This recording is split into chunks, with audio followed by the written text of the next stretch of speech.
और इस वक्त की एक बहुत बड़ी खबर आपको बता देते हैं। एनटीए में सुधारों का ऐलान बहुत जल्द हो सकता है। शिक्षा मंत्रालय इसका ऐलान कर सकता है। अब किसी भी वक्त एक बड़ी घोषणा हो सकती है, इस तरह की खबर मिल रही है और इसी के जरिए कई बड़े अधिकारी हटाए जा सकते हैं, सूत्र ये भी बता रहे हैं। सूत्रों के हवाले से बड़ी खबर है और इसके जो माने हैं वो आप समझिए, आने वाले समय में शिक्षा व्यवस्था और ज्यादा दुरुस्त हो सके उसको लेकर यह ऐलान हो सकता है।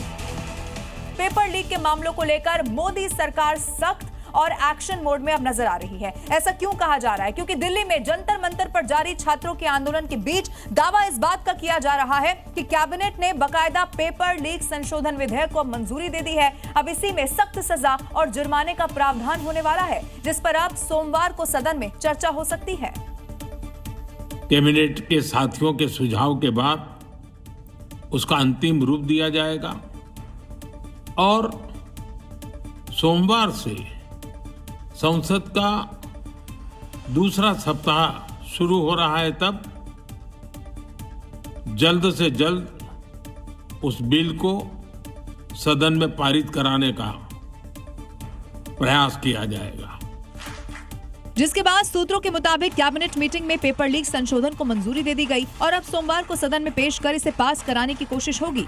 इस नए विधेयक के तहत फास्ट ट्रैक कोर्ट को 3 महीने में फैसला सुनाना होगा। 5 से 10 साल तक की सजा का प्रावधान किया जा सकता है, तो जुर्माना भी 10 लाख से बढ़ाकर 1 करोड़ तक किया जा सकता है। हालांकि विपक्ष और सीजेपी शिक्षा मंत्री धर्मेंद्र प्रधान के इस्तीफे की मांग को लेकर अड़ा हुआ है और इसी मांग को लेकर पिछले 5 दिनों से सदन की कार्यवाही चल नहीं पा रही।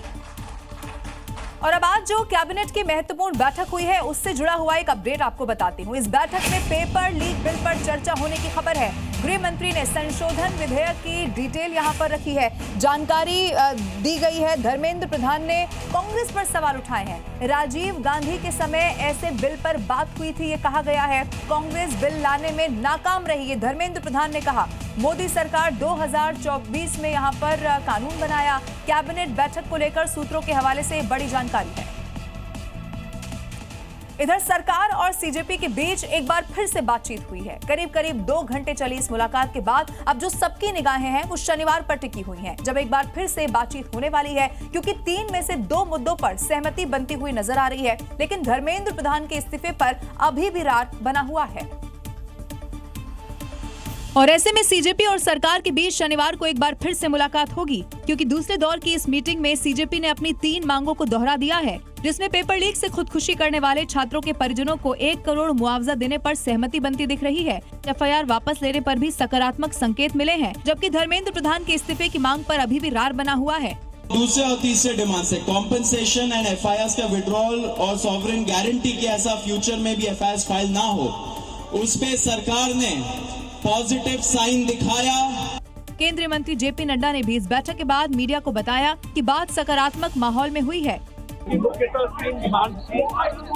और 5 सुधार हमने उनको कहा कि हम आपके साथ दोपहर बाद मिलेंगे और फिर हम आपसे